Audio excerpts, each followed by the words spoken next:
Hi hello viewers, welcome to my channel Sama foods. ನಾನಿವತ್ತು ತುಂಬ ಸಿಂಪಲಾಗಿ ಬೇಕರಿಯಲ್ಲಿ ಸಿಗುತ್ತಲ್ಲ ಅದೇ ಥರ ಅದಕ್ಕಿಂತನೂ ತುಂಬ ಟೇಸ್ಟಿಯಾಗಿ ಬೆಳ್ಳುಳ್ಳಿ ಖಾರ ಅಥವಾ ಖಾರ ಮಿಕ್ಚರ್ ರೆಸಿಪಿನ ಶೇರ್ ಮಾಡ್ತಾ ಇದ್ದೀನಿ. ಇದಂತೂ ತುಂಬ ಚೆನ್ನಾಗಿರುತ್ತೆ.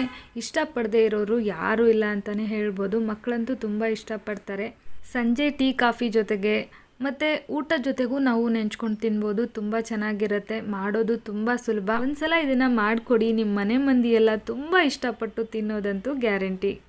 ಹಾಗಿದ್ರೆ ಬನ್ನಿ ವಿಡಿಯೋನ ಶುರು ಮಾಡೋಣ. ಮೊದಲಿಗೆ ಒಂದು ಮಿಕ್ಸಿಂಗ್ ಬೌಲ್ನ ತೊಗೊಂಡಿದ್ದೀನಿ. ಅದಕ್ಕೆ ಒಂದು ಜರಡಿನ ಇಟ್ಕೊಂಡಿದ್ದೀನಿ. ಕಡಲೆ ಹಿಟ್ಟನ್ನು ಜರಡಿ ಇಟ್ಕೊಳ್ತೀನಿ. ಒಂದೊಂದು ಸಲ ಗಂಟಿರುತ್ತೆ ಅಥವಾ ಅದರಲ್ಲಿ ಹುಳಗಳೇನಾದರೂ ಇರೋ ಚಾನ್ಸಸ್ ಇರುತ್ತೆ. ಹಾಗಾಗಿ ಒಂದು ಸಲ ಜರಡಿ ಹಿಡ್ಕೊಂಡ್ಬಿಟ್ರೆ ಚಿಂತೆ ಇರೋದಿಲ್ಲ. ನಾನಿಲ್ಲಿ ತೊಗೊಂಡಿರೋದು 250 ml ಕಪ್ಪು. ಅರ್ಧ kg ಕಡಲೆ ಹಿಟ್ಟನ್ನು ತಗೊಂಡು ಬಂದರೆ ಆ ಕಪ್ಪಿಂದ 4 ಕಪ್ ಆಗುವಷ್ಟು ಹಿಟ್ಟು ಸಿಗುತ್ತೆ. ಇನ್ನೊಂಚೂರು ಉಳ್ಕೊಳ್ಳುತ್ತೆ. ಈಗ 2 ಕಪ್ಪು ಕಡಲೆ ಹಿಟ್ಟಿಗೆ 3 ಸ್ಪೂನ್ ಆಗುವಷ್ಟು ಅಕ್ಕಿ ಹಿಟ್ಟನ್ನು ಸೇರಿಸ್ತಾ ಇದ್ದೀನಿ. ಅಕ್ಕಿ ಹಿಟ್ಟು ಸೇರಿಸೋದ್ರಿಂದ ಗರ್ಗರಿಯಾಗಿ ಹೊರಗಡೆ ಬೇಕರಿಗಳಲ್ಲಿ ಸಿಗುತ್ತಲ್ಲ ಅದೇ ಥರ ಬರುತ್ತೆ. ಅಕ್ಕಿ ಹಿಟ್ಟನ್ನು ಸ್ಕಿಪ್ ಕೂಡ ಮಾಡಬಹುದು, ಹಾಕಿದ್ರೆ ತುಂಬ ಚೆನ್ನಾಗಿರುತ್ತೆ. ಇದಾದ ನಂತರ ಒಂದು 1/4 ಚಮಚ ಆಗುವಷ್ಟು ಅಜ್ವೈನ ಕೈಯಲ್ಲಿ ತಿಕ್ಕಿ ಸೇರಿಸ್ತಾ ಇದ್ದೀನಿ. ಈ ಫ್ಲೇವರು ಈ ಖಾರಕ್ಕೆ ತುಂಬ ಅವಶ್ಯಕ ಅಂತ ಹೇಳ್ಬೋದು. ಇದಾದ ನಂತರ ಒಂದು 1/4 ಚಮಚ ಆಗುವಷ್ಟು ಹಿಂಗನ್ನು ಸೇರಿಸ್ತಾ ಇದ್ದೀನಿ. ಇದು ಕೂಡ ಫ್ಲೇವರ್ಗೋಸ್ಕರ ತುಂಬ ಚೆನ್ನಾಗಿರುತ್ತೆ, ಮಿಸ್ ಮಾಡಬೇಡಿ. ಒಂದು ಅರ್ಧ ಚಮಚ ಆಗುವಷ್ಟು ಅರಿಶಿನದ ಪುಡಿನ ಸೇರಿಸ್ತಾ ಇದ್ದೀನಿ, ಫುಡ್ ಕಲರ್ ಬೇಡ ಅಂತ ಹೇಳಿ. ಖಾರಕ್ಕೆ 1 ಚಮಚ ಆಗುವಷ್ಟು ಅಚ್ಚ ಪುಡಿ, ರುಚಿಗೆ ತಕ್ಕಷ್ಟು ಉಪ್ಪನ್ನ ಚೆನ್ನಾಗಿ ಮಿಕ್ಸ್ ಮಾಡಿಕೊಂಡು ಚೂರು ಹಿಟ್ಟನ್ನು ಟೇಸ್ಟ್ ನೋಡಿ ಮತ್ತೊಂದು ಸ್ವಲ್ಪ ಹಾಕ್ಕೋಬೋದು. ಸ್ವಲ್ಪ ಅಡುಗೆ ಸೋಡಾ. ಈಗ ಇದೆಲ್ಲನೂ ಹಿಟ್ಟಿನ ಜೊತೆಗೆ ಚೆನ್ನಾಗಿ ಮಿಕ್ಸ್ ಆಗೋ ಥರ ಒಂದು ಸಲ ಡ್ರೈ ಮಿಕ್ಸ್ ಮಾಡ್ಕೊಂಬಿಡಿ. ಡ್ರೈ ಮಿಕ್ಸ್ ಆದ ನಂತರ ಸ್ವಲ್ಪನೇ ನೀರನ್ನು ಹಾಕಿ ಚಪಾತಿ ಹಿಟ್ಟಿನ ಹದಕ್ಕೆ ಕಲಿಸ್ಕೋಬೇಕು. ತುಂಬ ತೆಳುವಾಗಿ ಕಲಿಸ್ಕೋಬೇಡಿ, ತುಂಬ ಗಟ್ಟಿಯಾಗೂ ಬೇಡ, ಮೀಡಿಯಮ್ ಆಗಿ ಸಾಫ್ಟಾಗಿ ಕಲಿಸ್ಕೊಳ್ಳಿ. ತುಂಬ ಸಾಫ್ಟ್ ಆದರೆ ಕೈಗೆ ಅಂಟಂಟಾಗಿಬಿಡುತ್ತೆ, ಚಕ್ಲಿ ಮೇಕರ್ಗೂ ಒಳಗಡೆ ಅಂಟ್ಕೊಂಡ್ಬಿಡುತ್ತೆ. ಇವಾಗ ಮೇಲ್ಗಡೆ ಒಂದು 2 ಸ್ಪೂನ್ ಆಗುವಷ್ಟು ಎಣ್ಣೆನ ಸೇರಿಸಿ ಚೆನ್ನಾಗಿ ಮಿಕ್ಸ್ ಮಾಡ್ತೀನಿ. ಇದರಿಂದ ಕೈಗೆ ಹಿಟ್ಟು ಅಂಟ್ಕೊಳ್ಳೋದಿಲ್ಲ. ಬೇಕು ಅಂದರೆ ನಾವು ಈ ಹಿಟ್ಟನ್ನು ಕಲಿಸ್ಕೊಳ್ತೀವಲ್ಲ ಆವಾಗಲೇ ಒಂದು 3-4 ಸ್ಪೂನ್ ಆಗುವಷ್ಟು ಎಣ್ಣೆನ ಸೇರಿಸಿ ಚೆನ್ನಾಗಿ ಹಿಟ್ಟನ್ನು ಕಲಿಸೋದ್ರಿಂದ ಇನ್ನೂ ಕೂಡ ಗರ್ಗರಿಯಾಗಿ ಬರುತ್ತೆ. ನನಗೇನೋ ಅದರ ಅವಶ್ಯಕತೆ ಇಲ್ಲ ಅನ್ನಿಸ್ತು, ಹಾಗಾಗಿ ನಾನು ಸೇರಿಸಿಲ್ಲ. ಈಗ ಹಿಟ್ಟನ್ನು ಕಲಸಿದ್ದಾಗಿದೆ. ಈಗ ಅದನ್ನು ಬೇರೊಂದು ಬೌಲ್ಗೆ ತೆಗೆದು ಸೈಡಲ್ಲಿ ಎತ್ತಿಟ್ಕೊಳ್ತೀನಿ. ಅದೇ ಬೌಲಲ್ಲಿ ಮತ್ತೆ ನಾವು ಹಿಟ್ಟನ್ನು ಕಲಿಸ್ಕೋಬೇಕು. ಈಗ ಖಾರ ಬೂಂದಿ ಮಾಡೋದಕ್ಕೆ ಹಿಟ್ಟನ್ನು ಕಲಿಸ್ಕೊಳ್ತಾ ಇದ್ದೀನಿ. ಖಾರ ಬೂಂದಿ ಮಾಡೋದಕ್ಕೆ 1 ಕಪ್ ಆಗುವಷ್ಟು ಹಿಟ್ಟನ್ನು ತಗೊಂಡಿದ್ದೀನಿ. ಜೊತೆಗೆ 1 ಸ್ಪೂನ್ ಆಗುವಷ್ಟು ಅಕ್ಕಿ ಹಿಟ್ಟು, ಅರ್ಧ ಚಮಚ ಖಾರದ ಪುಡಿ, ಒಂದು 1/4 ಚಮಚ ಆಗುವಷ್ಟು ಅರಿಶಿನದ ಪುಡಿ, ಜೊತೆಗೆ ರುಚಿಗೆ ತಕ್ಕಷ್ಟು ಉಪ್ಪನ್ನ ಈ ಥರದಕ್ಕೆಲ್ಲ ಒಟ್ಟಿಗೆ ಹಾಕಕ್ಕೆ ಹೋಗಬೇಡಿ. ಒಂಚೂರು ಟೇಸ್ಟ್ ನೋಡಿಕೊಂಡು ಬೇಕಾದರೆ ಮತ್ತೆ ಉಪ್ಪನ್ನ ಸೇರಿಸ್ಕೋಬೋದು. ಹಾಗೆ ಒಂದು ಸ್ವಲ್ಪ ಅಜ್ವೈನ್ ಕೂಡ ಸೇರಿಸಿದ್ದೀನಿ. ಜೊತೆಗೆ 1 ಚಿಟಿಕೆ ಆಗುವಷ್ಟು ಕುಕ್ಕಿಂಗ್ ಸೋಡಾನ ಸೇರಿಸಿ ಚೆನ್ನಾಗಿ ಮೊದಲು ಡ್ರೈ ಮಿಕ್ಸ್ ಮಾಡ್ಕೊಳ್ತೀನಿ.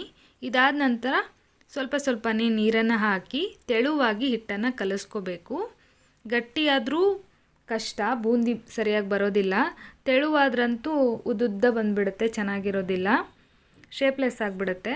ಹಾಗಾಗಿ ಈ ಥರ ಇಲ್ಲಿ ತೋರಿಸ್ತಾ ಇದ್ದೀನಲ್ಲ ಈ ಕನ್ಸಿಸ್ಟೆನ್ಸಿಲಿ ಕಲಿಸ್ಕೊಂಡು ಒಂದು ಗ್ಲಾಸ್ಗೆ ಹಾಕ್ಕೊಂಡು ಇಟ್ಕೊಂಡಿದ್ದೀನಿ. ಗ್ಲಾಸಲ್ಲಿ ಹಾಕಿಡೋದ್ರಿಂದ ನಮಗೆ ಬೂಂದಿ ಹಾಕೋವಾಗ ತುಂಬ ಸುಲಭ ಆಗುತ್ತೆ. ಈಗ ಒಂದು ಸೇವ್ ಮೇಕರ್ನ ತೊಗೊಂಡಿದ್ದೀನಿ. ಅದಕ್ಕೆ ಚೆನ್ನಾಗಿ ಎಣ್ಣೆನ ಸವರ್ತಾ ಇದ್ದೀನಿ. ನಾನಿಲ್ಲಿ ಮೀಡಿಯಮ್ ಆಗಿರೋಂತಹ ಸೇವನ್ನ ತೊಗೊಂಡಿದ್ದೀನಿ. ತುಂಬ ಸಣ್ಣದು ಬೇಡ, ತುಂಬ ದಪ್ಪದು ಬೇಡ ಅಂತ. ನಿಮ್ಗೆ ಯಾವ್ದು ಬೇಕೋ ಅದನ್ನು ಹಾಕಿ ಸೇವನ್ನ ಮಾಡ್ಕೋಬೋದು.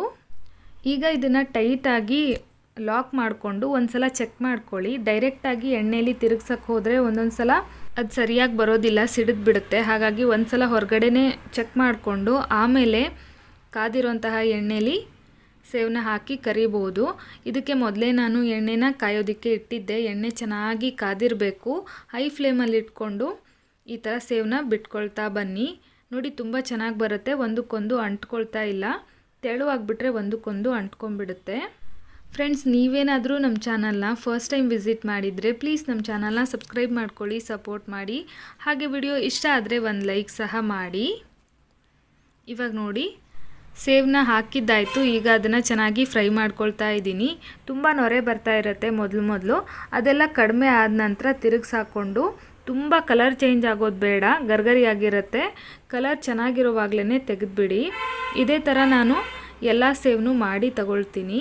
ನೋಡಿ ಎಷ್ಟೊಂದಾಗಿದೆ. ನಾನು ಕೆಳಗಡೆ ಇರೋದನ್ನೆಲ್ಲ ಮುರಿದಿದ್ದೀನಿ, ಜಾಸ್ತಿ ಹಿಡಿಸಲ್ಲ ಅನ್ನೋ ಕಾರಣಕ್ಕಾಗಿ. ಈಗ ಖಾರ ಬೂಂದಿ ಮಾಡ್ಕೊಳ್ಳೋದಕ್ಕೆ ಈ ಥರ ತೂತಾಗಿರೋಂತಹ ಚಮಚನ ತಗೊಂಡಿದ್ದೀನಿ. ಅದಕ್ಕೆ ಹಿಂದ್ಗಡೆ ಮತ್ತು ಮೇಲ್ಗಡೆ ಸ್ವಲ್ಪ ಎಣ್ಣೆನ ಸವರಿದ್ರೆ ಒಳ್ಳೆಯದು. ಇದಾದ ನಂತರ ನಾನು ಗ್ಲಾಸಲ್ಲಿ ಬೂಂದಿ ಹಿಟ್ಟನ್ನು ಹಾಕಿಟ್ಟಿದ್ನಲ್ಲ, ಅದನ್ನು ಒಂದು ಸಲ ಮಿಕ್ಸ್ ಮಾಡಿಕೊಂಡು ನಿಧಾನಕ್ಕೆ ಈ ಥರ ಸೌಟ್ ಮೇಲೆ ಬಿಡಬೇಕು. ಸ್ವಲ್ಪ ಹೈಟಿಂದ ಬಿಡಿ, ಹೈ ಫ್ಲೇಮಲ್ಲಿ ಇಟ್ಕೊಂಡಿರಬೇಕು. ಇಲ್ಲ ಅಂದರೆ ಬೂಂದಿ ಕಾಳಿನ ಶೇಪು ಸರಿಯಾಗಿ ಬರೋದಿಲ್ಲ. ನಾನು ಹೈ ಫ್ಲೇಮಲ್ಲಿ ಇಡೋದಕ್ಕೆ ಮರ್ತುಬಿಟ್ಟೆ, ಹಾಗಾಗಿ ಒಂದೊಂದು ಶೇಪ್ಲೆಸ್ ಆಗೋಯಿತು. ಆದರೂ ಪರವಾಗಿಲ್ಲ, ಚೆನ್ನಾಗಿ ಬರುತ್ತೆ, ತೊಂದರೆ ಇಲ್ಲ, ಮಾಡ್ಕೊಳ್ಳಿ.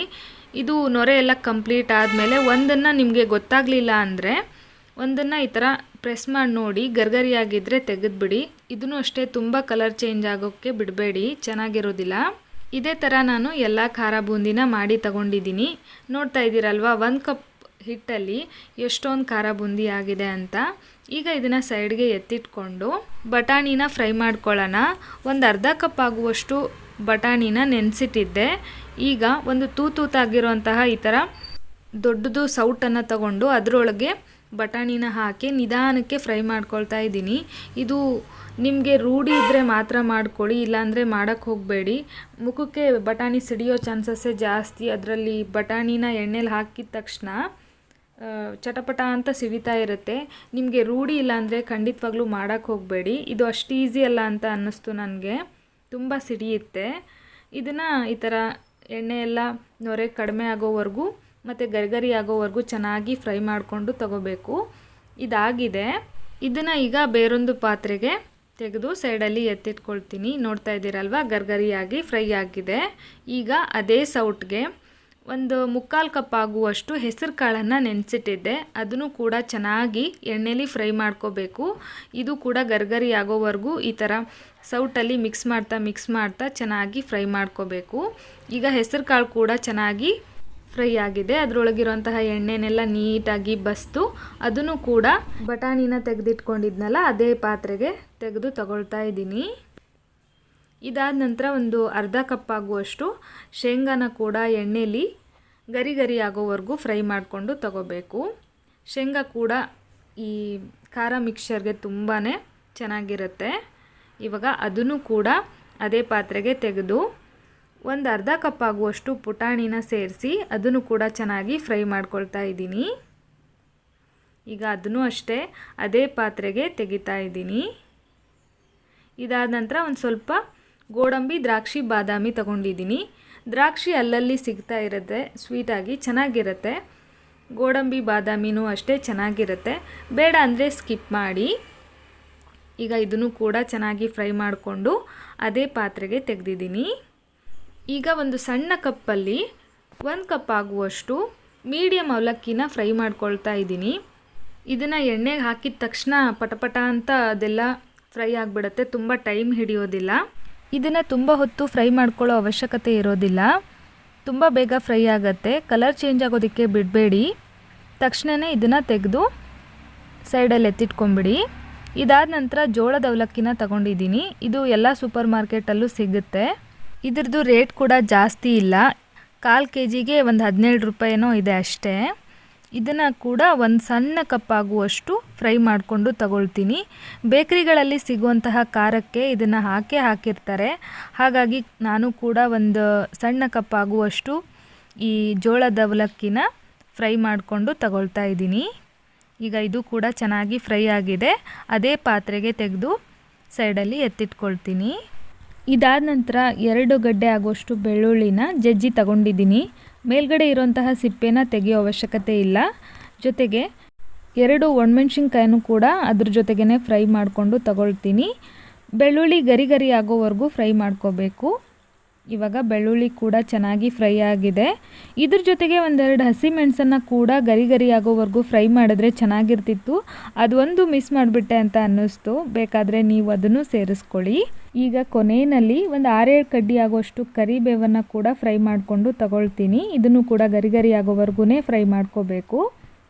ಈ ಮಿಕ್ಸ್ಚರ್ಗೆ ಇದನ್ನು ಹಾಕಿಲ್ಲ ಅಂದರೆ ಒಂಥರ ಕಲರ್ಫುಲ್ ಅಂತ ಅನಿಸೋದೇ ಇಲ್ಲ. ಸೊ ಕರಿಬೇವನ್ನ ಮಿಕ್ಸ್ ಮಾಡ್ದಂಗೆ ಹಾಕಿ ಇವಾಗ ನೋಡಿ ಸೇವ್ ರೆಡಿಯಾಗಿದೆ, ಖಾರ ಬೂಂದಿ ರೆಡಿಯಾಗಿದೆ. ಬಾಕಿ ಎಲ್ಲ ಪದಾರ್ಥಗಳನ್ನು ಕೂಡ ಚೆನ್ನಾಗಿ ಫ್ರೈ ಮಾಡಿಕೊಂಡು ತಗೊಂಡಿದ್ದೀನಿ. ಈಗ ಮಾಡಿಟ್ಕೊಂಡಿರೋಂತಹ ಸೇವನ್ನ ಒಂದು ದೊಡ್ಡ ಪಾತ್ರೆಗೆ ಸೇರಿಸಿ ಅದನ್ನು ಬೇಕ್ರಿಗಳಲ್ಲಿರುತ್ತಲ್ಲ ಆ ಸೈಜಲ್ಲಿ ಮುರಿದು ತಗೊಳ್ತಾ ಇದ್ದೀನಿ. ಇದಕ್ಕೆ ಬಾಕಿ ಪದಾರ್ಥಗಳನ್ನೆಲ್ಲ ಸೇರಿಸಿಬಿಟ್ರೆ ಇದನ್ನು ಮತ್ತೆ ಮುರಿಯೋಕ್ಕಾಗಲ್ಲ, ಹಾಗಾಗಿ ಮೊದಲೇ ಇದನ್ನು ಮುರಿದು ತಗೊಳ್ಬೇಕು. ಈಗ ಇದಾಗಿದೆ, ಸೈಡಲ್ಲಿ ಎತ್ತಿಟ್ಕೊಂಡು ನಾನು ಫ್ರೈ ಮಾಡಿಟ್ಕೊಂಡಿರುವಂತಹ ಬಟಾಣಿ, ಹೆಸರು ಕಾಳು, ಅವಲಕ್ಕಿ ಅದೆಲ್ಲನೂ ತಗೊಂಡು ಇದಕ್ಕೆ ಈಗ ಉಪ್ಪು ಖಾರ ಸೇರಿಸಬೇಕು. ಒಂದು 3 ಸ್ಪೂನ್ ಆಗುವಷ್ಟು ಖಾರದ ಪುಡಿನ ಸೇರಿಸಿದ್ದೀನಿ. ನಿಮಗೆ ಖಾರಕ್ಕೆ ಎಷ್ಟು ಬೇಕು ಅಂತ ನೋಡಿಕೊಂಡು ಖಾರದ ಪುಡಿನ ಸೇರಿಸಿ. ಜೊತೆಗೆ ರುಚಿಗೆ ತಕ್ಕಷ್ಟು ಉಪ್ಪು.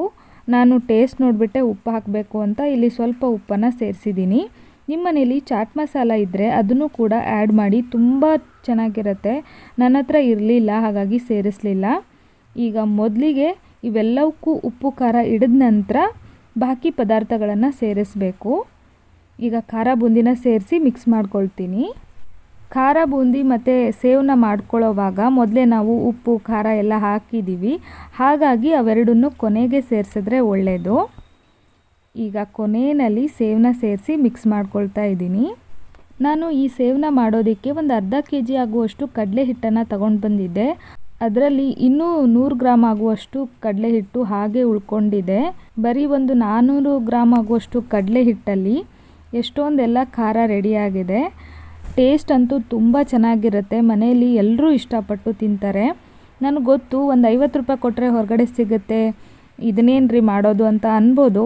ಯಾವಾಗಲಾದರೂ ಫ್ರೀ ಇದ್ದಾಗ ಏನಾದರೂ ಮಾಡಬೇಕು ಅಂತ ಅನ್ನಿಸ್ದಾಗ ಅಥವಾ ಬಜ್ಜಿ ಬೋಂಡ ಮಾಡೋ ಬದಲು ನೀವು ಇದನ್ನು ಮಾಡಿದ್ರೂ ಕೂಡ ಒಂದು ವಾರ ಇಟ್ಕೊಂಡು ತಿನ್ಬೋದು. ಒಂದು ಸಲ ಟ್ರೈ ಮಾಡಿ, ಹೇಗೆ ಬಂತು ಅಂತ ತಿಳಿಸೋದನ್ನು ಮರಿಬೇಡಿ. ಮತ್ತೆ ಸಿಗ್ತೀನಿ. Bye friends, thank you.